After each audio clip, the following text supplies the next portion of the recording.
Akosua Prempe, broadcasting from the United States of Africa.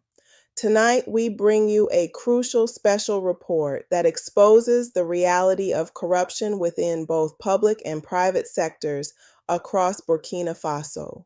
After 9 months of rigorous investigation, the Korag Commission has uncovered shocking cases of abuse, forgery, and misuse of public resources, reminding us just how urgent the fight for transparency, justice, and good governance remains across our continent. Before we dive into these important revelations, I invite you to join our growing community committed to integrity, progress, and Pan-African unity.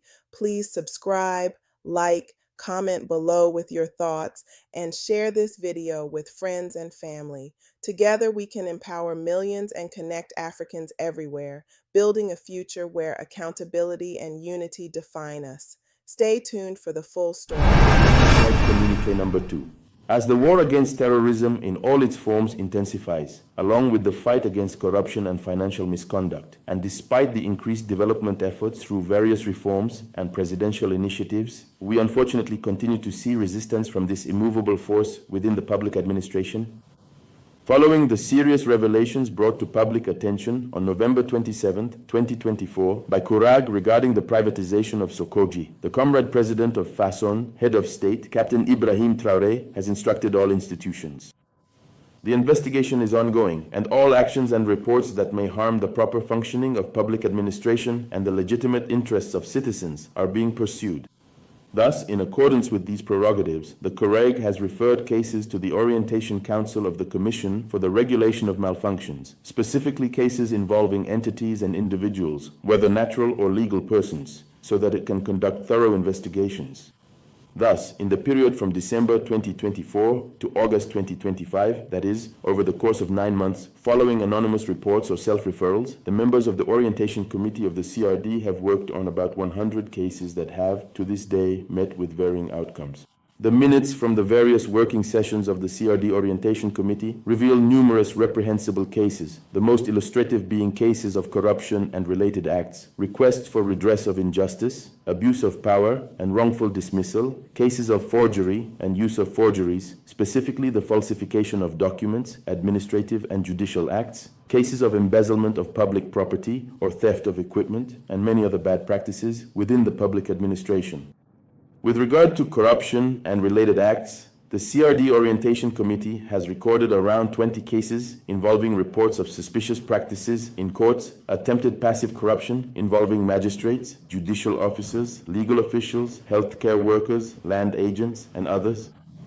Among these cases, we can mention, among others, serious acts of corruption in the hygiene services of Rohadubu, threats and illicit enrichment, embezzlement and malpractice in the municipality of Zabri, involving the misappropriation of funds intended for public works and collections from the population, suspicions of corruption against a deputy prosecutor for refusing to sign a summons in a case involving aggravated theft, forgery and embezzlement, criminal conspiracy, and money laundering in opposition to former ministers of the economy, complaints against municipal police officers in Garandao suspected of attempted fraud, intimidation, impersonation, forgery and use of forged public documents, and criminal conspiracy.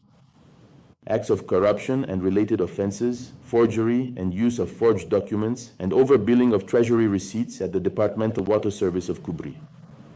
Cases of corruption and malpractice that have gone unpunished in court. For example, a particularly blatant case of subtle and pernicious embezzlement of public property, specifically a plot of land belonging to a local authority, which has been filed in court since 2021 against a lawyer. The discriminatory handling of the case by the justice system raises serious suspicions of dysfunction.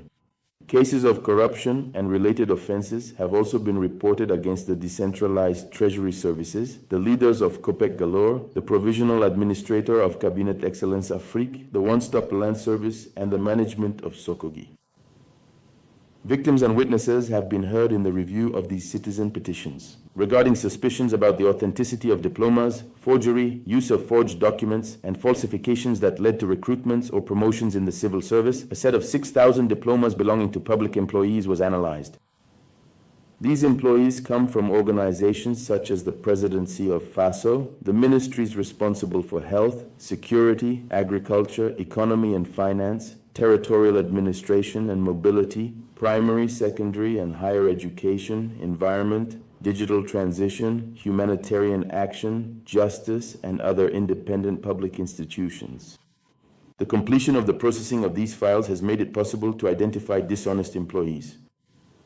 Employees whose diplomas were found to be inauthentic have recently been dismissed and will have to face justice. This large-scale operation is ongoing and will be intensified.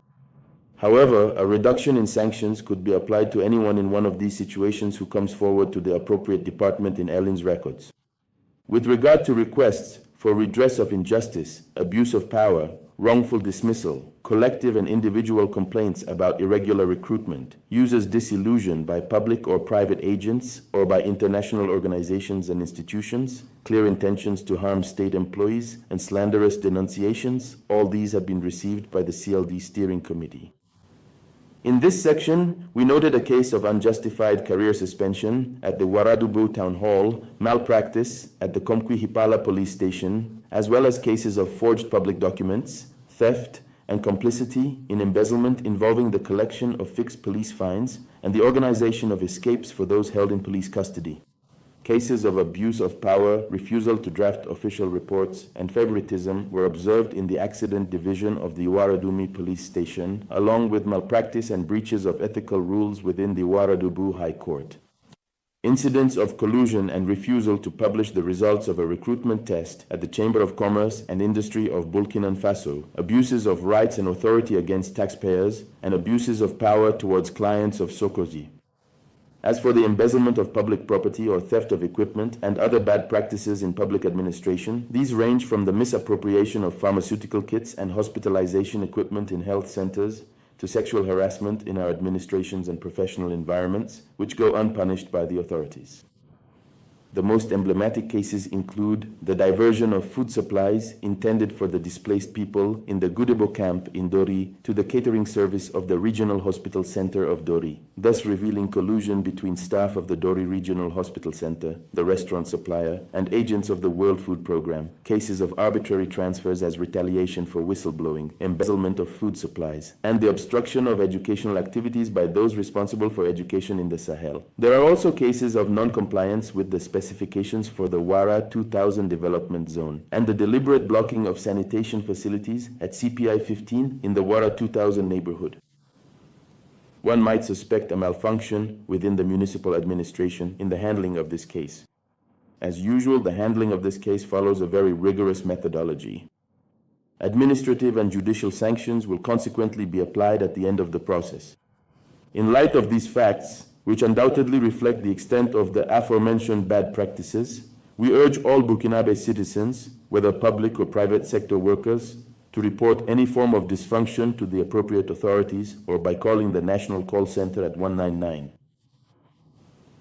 These incidents, which are far from isolated, seriously tarnish the reputation and respectability of our institutions. They are detrimental to the services provided to the population, who are already suffering from the impact of terrorism disguised in various forms.